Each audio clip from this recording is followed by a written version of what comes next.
Hey everybody, I hope you guys are still working through your revisions on your essay. Today is day 2 of different revision strategies. So yesterday you had leads and transitions, you had show versus tell, you had depth charging, and then the sentence by sentence guide. So hopefully you're able to watch my video and go back and look at how I apply depth charging to my essay. So we're going to continue on with that. I did put the sentence by sentence guide back on here because I just feel like that's a really helpful tool. So that's one of your options for today. You also have a conclusions opportunity where you can actually look at 3 different or maybe even 4 different types of conclusions. So in each of these slides, you'll see examples. You'll see some guiding questions that might help you. If you answer them, that might help you create a more cohesive conclusion. So you've got all these different options, okay? Just pick one, and then there's some reminders about conclusions at the end.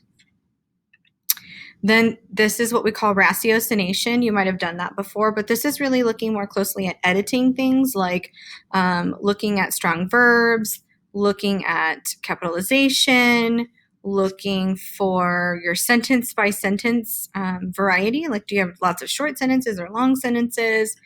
Finding all of your to be verbs like are, was, were, can, should. Those are things that are really passive, and you want to make sure that they're more active, right? Then you could look at, this also shows you how to revise them to make them active verbs versus passive verbs. This right here will help you with your sentence beginnings, right? So if your sentence beginnings are repetitive, maybe the first word or 2 words are repetitive, then you want to change them. And this slide shows you how to do that. And then repetitive words, if you're saying, if you have confidence in your thesis statement and you repeat confidence multiple times, you want to revise that, right? Look for synonyms. Then you've got sentence length, run-ons, and fragments, and looking at detailed vocabulary. And then at the end, thinking about similes and metaphors, since we have talked about that during our first marking period, thinking about, would it be appropriate to put a simile or a metaphor? Either one. So this has really good strategies. You don't have to use everything in the ratiocination paragraph or PowerPoint, but it's got really good specific things with examples to look for. And then, of course, the sentence by sentence guide that I posted yesterday. So again, you're just going to pick one. You can pick more if you feel it would be helpful. Just pick one and talk a little bit about the improvement that was made. Then you'll, again, not put a comment. You'll use the Create tab in order to submit your response for today and verify your attendance, okay?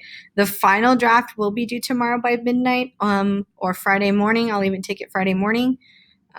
So you've got some work to do. If you need for me to look at something or you have a question, let me know. And then don't forget, coaches are checking eligibility again by Friday. So if you need some of those missings removed, let me know. And I'm going to make sure that our grades in HACC are updated by the end of today. All right. Let me know if you have specific questions about revising, and then I'll see you guys back here tomorrow.